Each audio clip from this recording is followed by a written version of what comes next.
Hello everybody, welcome to our Inner Healers Web TV. My name is Luciana and I will be your host today. Our topic for this month is spirituality, and we will be talking today about the spirit in sexuality. Our very special guest is Ambika Wauters. She's the director of the Institute of Life Energy Medicine. She's a classically trained homeopath certified by the Council of Homeopathic Certification. Help me welcome Ambika. How are you doing today? I'm very well, thank you. Thank you for having me on your program. It's really an honor to have you here. You know, people, I've been following Ambika for I don't know how many years already, and I had the pleasure to know her in 2005 when Inner Healer started. So it's a real honor and a real pleasure to have her here with us. So tell us, what's sex for you? How would you describe sex? Sex? Yeah. Sex is the best. What can I tell you? It's the ultimate pleasure. It's the ultimate connection. It's the ultimate spiritual bond with another human being. It's pleasure. It's fun. It's creativity. It's theater. It's physical delight. It's the best. What can I say? So for you, can sex be a spiritual experience? I do believe that sex is the ultimate spiritual experience. It's how we see God in another. It's how we see the Christ in another, how another sees the Blessed Virgin in us. And I don't mean that literally, I mean that it's the great muse, the great mother, the great feminine force. We see the best, the highest angels, the greatest love in another. And I think that we can see that in sexual expression as well. I really believe that. I think that we are, at the very highest level, capable of seeing the divine in one another when we are embraced in sexuality.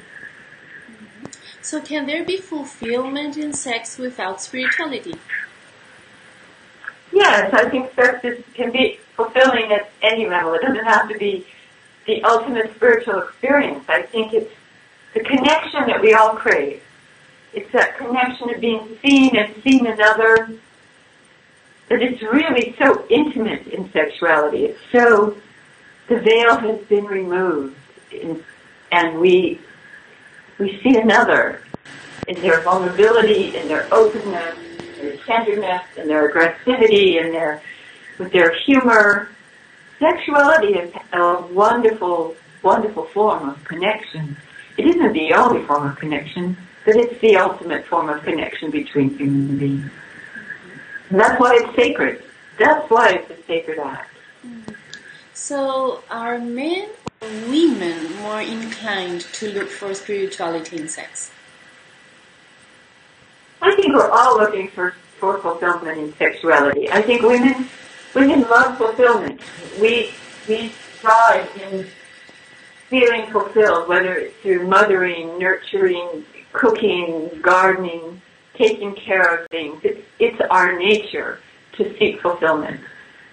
But I also think that for men, the opportunity for pleasure, for release, for connection, for sustenance from the heart of a partner is quintessentially important. We may call it different things, but we are all looking for the same thing. There is no gender bias on sex. There is no gender bias on pleasure. It's what we allow ourselves at the highest and deepest and truest level to express in a wholesome way, without shame or guilt, to move forward in that expansion of our life force. Sexuality will take us through lifetimes. It will make us love ourselves, honor our soul, find our confidence. Great gift of sexuality. Great gift. You're currently writing a book in which you are talking about the soul in pleasure and the spirit in sexuality. Can you tell us a little bit more about this? Sure. The book is called Pure Fulfillment, Exploring the Soul of Pleasure, Spirit of Sexuality. And in this time of great tension on the earth right now, and great transformation, and I also believe great miracles, We need to be anchored in the foundations of life, and there is nothing more foundational than pleasure. The body expands in pleasure. Every cell in our body expands in pleasure and contracts in pain. There's enough pain out there with having to contract more. We need to expand our life force, expand our energy field, expand our soul awareness, and we do that through pleasure. We know in homeopathy that the body only heals in sleep. The body does not heal when it's active. It can't. It's working all the time. So when we rest, when we ease down, when we laugh, when we're with people we love, when we're tinkering on the computer or under the hood of a car, or the endless things that bring pleasure, when I'm in my kitchen or in my garden or when I'm painting, these things revive me. They revive my spirit and my soul. And there's nothing more joyful than bringing sexuality into that equation of pleasure. Pleasure is the ultimate umbrella for our spirit and our soul, and sexuality is a very heightened part of pleasure. And that sexuality doesn't have to be partnered. It's something I come across all the time when I talk about my cream. That Pure Fulfillment Feminine Cream was designed for women, menopausal women who were having painful intercourse. But it's now something that many young women have taken on board because they're tired and their libidos are low from overwork or taking care of kids. We need to be able to know that sexuality is within us. We don't draw it to us through another. It's in us. It is our life force that longs for expression. And that's what desire is. So you don't need to be partnered to feel sexual. Whether you masturbate or you have multiple partners or one particular partner who really does it for you, it's not about them. It's about you. It's about feeling good in your skin. So at any age, I'm 66 and I've never felt better in my whole life. I've never felt more alive. I've never felt happier. I've never felt freer than I do right now, which is a big surprise to me. I have to tell you, I wasn't counting on it. But I think you're developing this cream and exploring the realm of the human sexual response, desire and longing, and all the metaphors of calling in the gods and goddesses of love, sexuality, and romance. I'm seeing the freedom and the joy and the creativity that comes from sexuality and pleasure. It's enormous. And I really encourage students to release fear and anger. Anger and bitterness are huge blocks to enjoying pleasure and sexuality. Martyrdom is rife.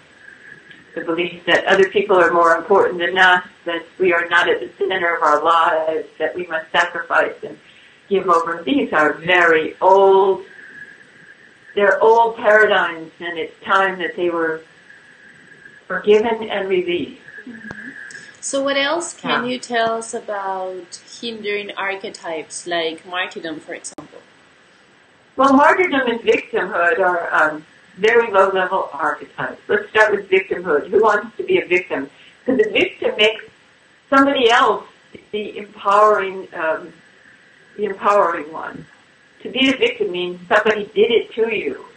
And there's enough victimhood in life without adding more to that, especially around pleasure and sexuality. We are responsible for our pleasure. We are responsible for our sexual choices, good, bad, or indifferent.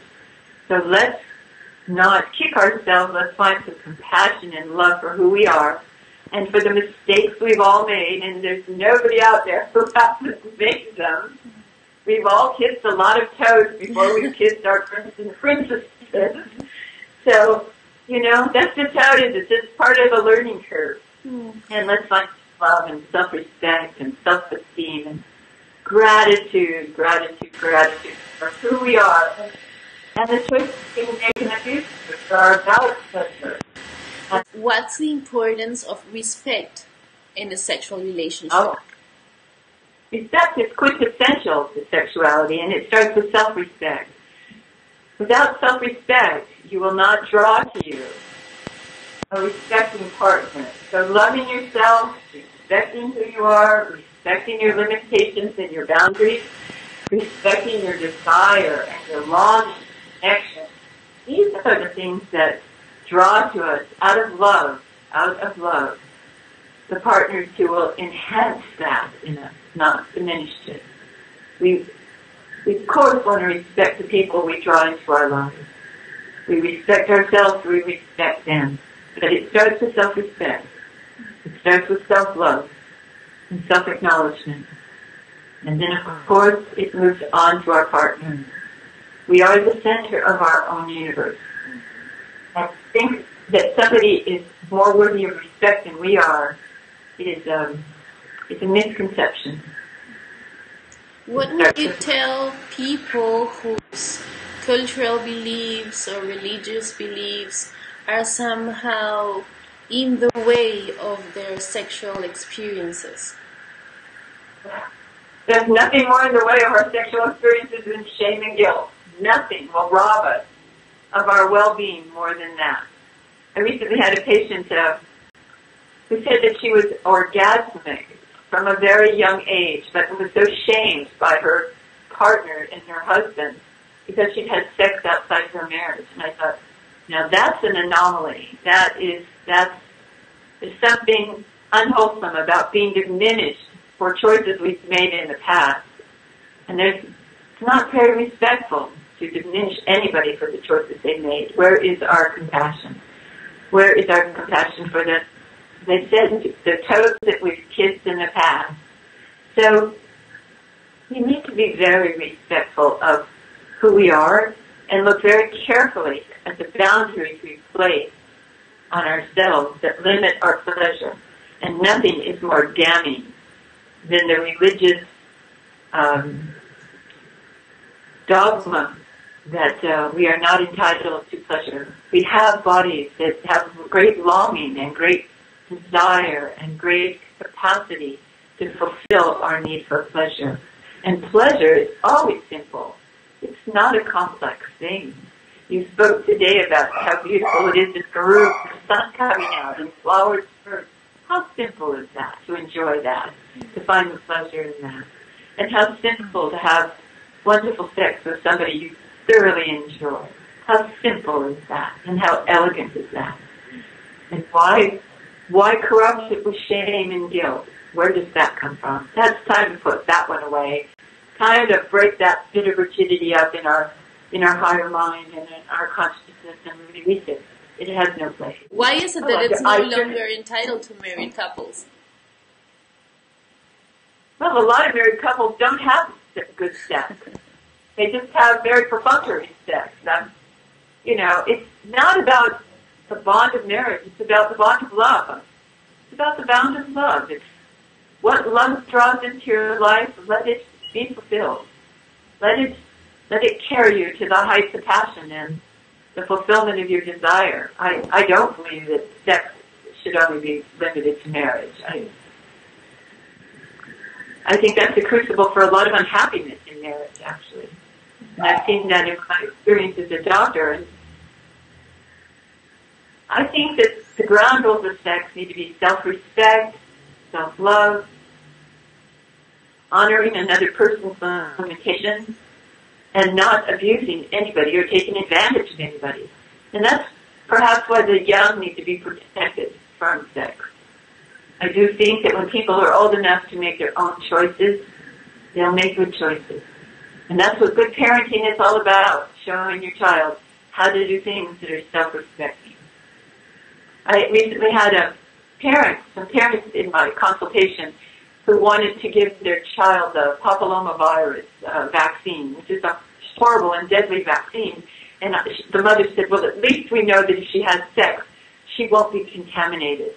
And I said to these parents, the only thing that's going to protect your child from contamination of sexual disease is the ability to make good choices and to know how to protect yourself with safe sex.